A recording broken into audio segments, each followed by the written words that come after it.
Now you're watching New Eden TV.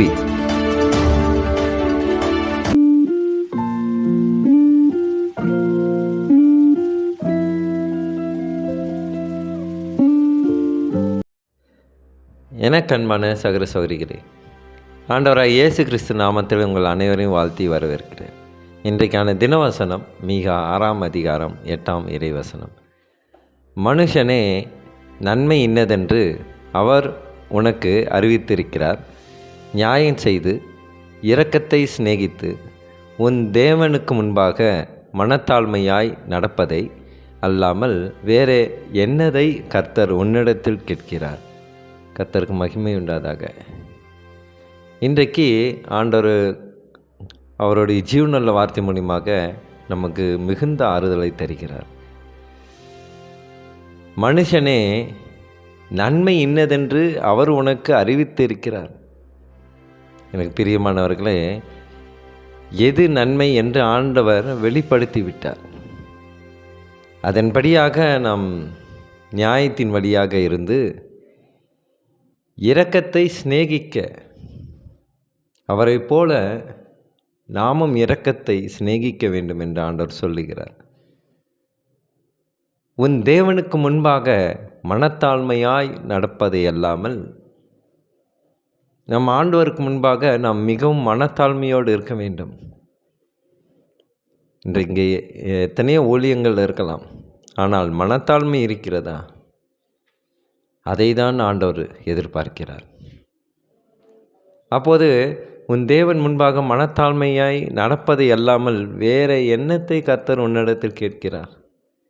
அதாவது நம்மளால் முடியாத காரியத்தை ஆண்டவர் கேட்கல. உனக்கு முடியலன்னா கூட நீ இதை செய்யு அப்படின்னு அவர் கட்டளையிடலை. அப்படி இருக்கும்போது மனிதர்கள் எப்படி கட்டளையிடலாம்?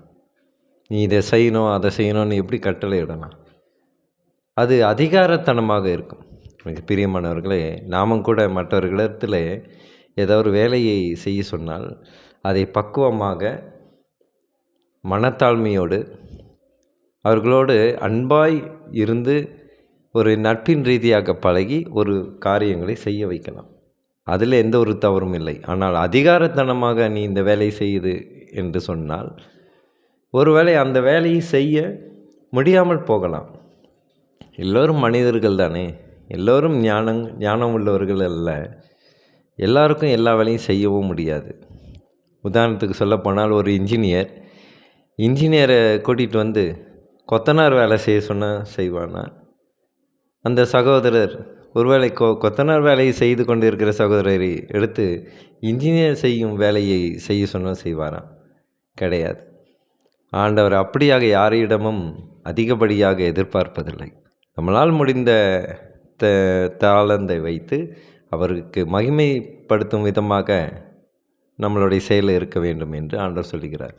இதை தான் 2 தீமோத்தேயு 2ஆம் அதிகாரம் 12ஆம் வசனத்தை நாம் வாசிக்க கேட்போம். அவரோடே கூட பாடுகளை சகித்தோமானால் அவரோடே கூட ஆளுகையும் செய்வோம். நாம் அவரை மறுதலித்தால் அவரும் நம்மை மறுதலிப்பார். கர்த்தருக்கு மகிமை உண்டாதாக. அவரோடு கூட பாடுகளை சகித்தோமையானால், அப்போது ஆண்டவர் இங்கே என்ன சொல்லுகிறார்? அவர் பட்ட பாடுகளைப் போல நாமும் சகிக்க வேண்டும், நமக்கும் பாடுகள் அவசியம் என்று சொல்லுகிறார். ஆனால் இன்றைக்கு நாம் எப்படியாக ஜெபிக்கின்றோம்?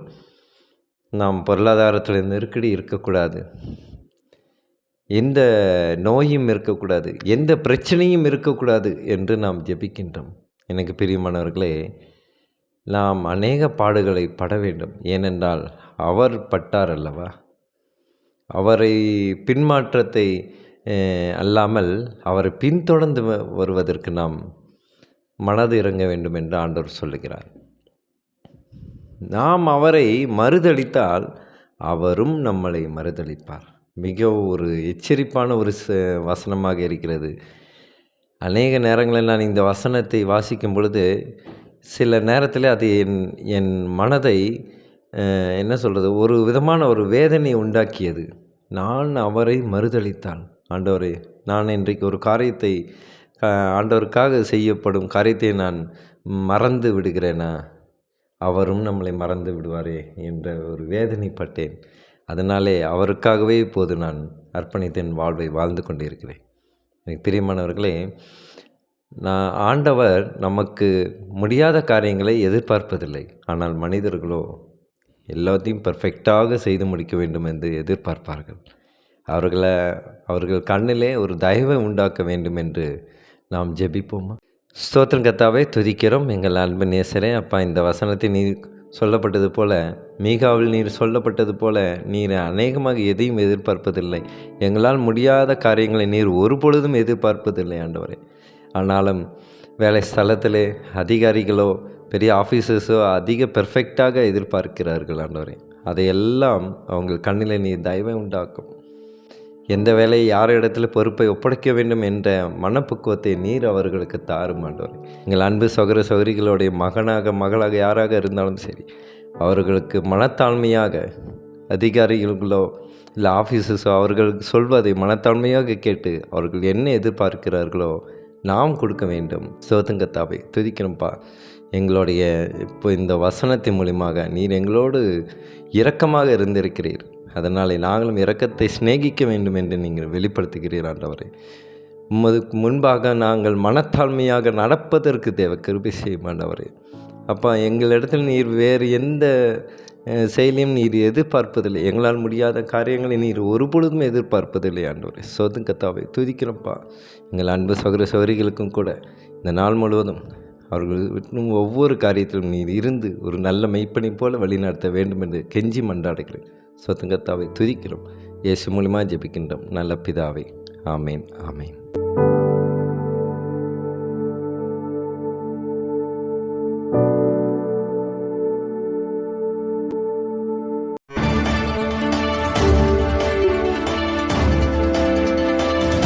Now you are watching New Eden TV.